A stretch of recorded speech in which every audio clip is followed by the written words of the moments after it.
Florentino dimisión. That chant is no longer just noise on social media. It has reached the heart of Madrid. A wave of anger is now aimed directly at Florentino Pérez, and in the unforgiving history of Real Madrid, the Santiago Bernabéu has never been a comfortable place, not even for legends. Cristiano Ronaldo, the greatest goalscorer the club has ever known, was once booed by his own fans. But the way Ronaldo reacted and the way Vinicius Jr. is facing adversity now paint two very different pictures. When the whistles came, Ronaldo stayed silent. He answered the critics the only way he knew how, with goals, match-winning performances. He turned boos into applause.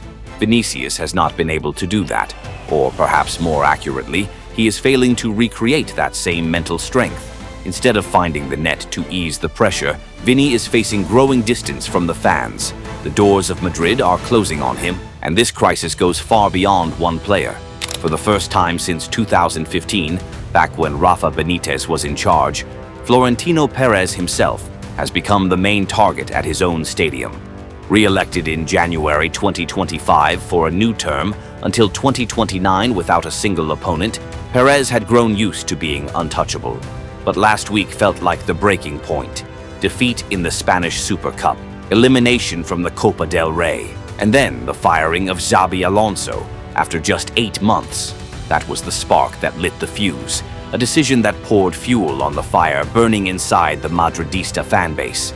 Banners calling for Pérez's resignation appeared on the streets leading to the Bernabéu and flooded social media.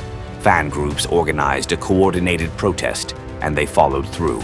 In the 5th minute of the match, instead of cheers, a thunderous chant echoed around all 4 stands. Florentino Pérez, resign! The cameras immediately zoomed in on the 78-year-old president in the VIP box. He responded with a forced smile, a smile that tried to hide the discomfort of a moment he has rarely faced during his second reign, which has lasted since 2009. Those boos didn't happen just once. They came back again, and then again. The loudest wave hit at halftime when the players walked down the tunnel. Before the match, Álvaro Arbeloa tried to calm the storm in his press conference. The 43-year-old coach quoted the famous words of club legend Juanito, 90 minutes at the Bernabéu are very long.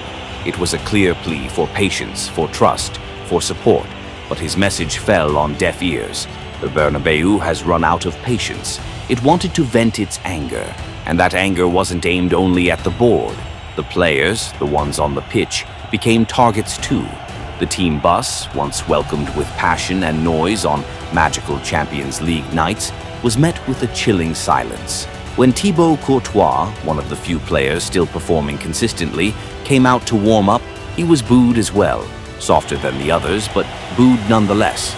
But when the lineup was read out, the real storm arrived.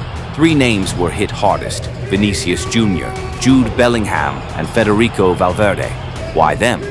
In the eyes of many fans, this trio represents the so-called dark power inside the dressing room. Players believed to have lost faith in Xabi Alonso's ideas, fueling internal tensions and ultimately leading to the Basque coach's dismissal. Rumors suggest Bellingham had a strained relationship with Alonso and was unhappy with his role. Valverde and Vinicius, too, openly showed frustration. For Real Madrid supporters, players turning against their coach is almost unforgivable, especially when that coach is a respected former player like Xabi Alonso. On the other hand, Kylian Mbappé escaped the whistles entirely, and young Arda Güler, who came off the bench, was even voted man of the match. That contrast says everything. The fans are not rejecting the entire team. They are punishing those they believe are responsible for the decline.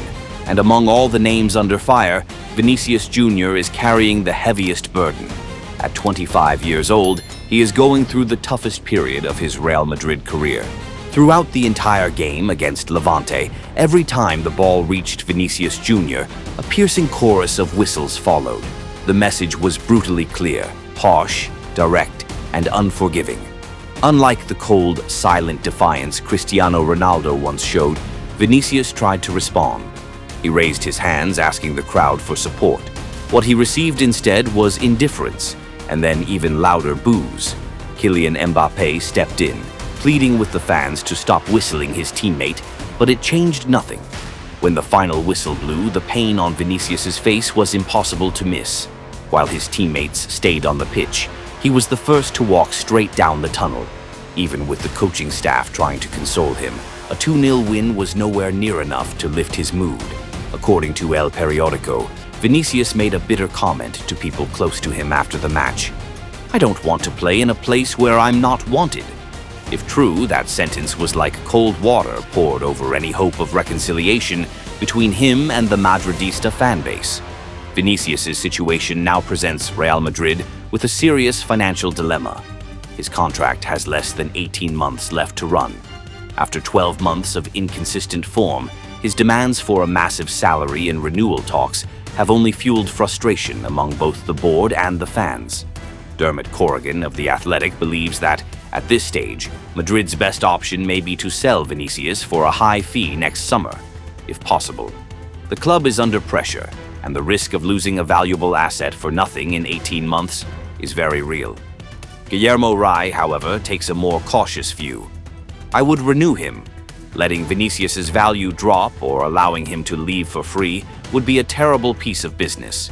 Madrid won their 2 most recent Champions League titles with Vinicius as the driving force. He's only 25. Keeping him is still an exciting option. But this issue is no longer just about money. It's about emotion. When the bond between a player and the stands is fractured this deeply, staying can feel like torture for both sides. Clubs from Saudi Arabia have been tracking Vinicius for a long time, while in England, Manchester City and Chelsea continue to watch his every move. If Vinicius decides to walk away this summer, he will not be short of options. In the middle of the storm, Álvaro Arbeloa delivered a carefully worded message in his post-match press conference, stepping in to defend his president. "I know where these boos are coming from. They don't come from people who hate Florentino. They come from people who don't like Madrid. They won't fool me.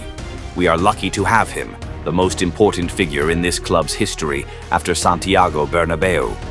What is happening at the Bernabéu right now goes far beyond wins and losses. It is a clear sign of a deep crisis of trust." Xabi Alonso, once expected to lead a long-term project until 2028, was dismissed far too quickly.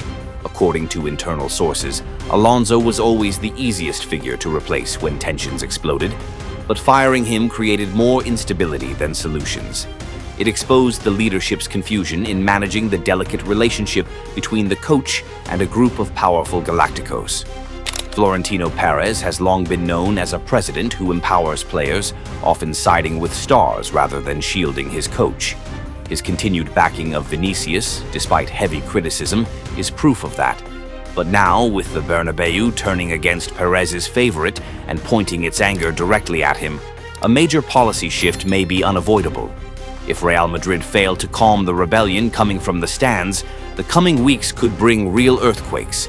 Vinicius has received the crowd's message, Pérez has heard the calls for his resignation, and the Bernabéu, once seen as a temple of dreams, has become a furnace, burning its own. This summer promises a brutal clear-out and a major reset. Vinicius may leave, carrying both glory and bitterness with him. And Pérez, can he survive another storm in the president's chair? Only time will give the final answer. But one thing is certain, there is no peace at the Bernabéu right now.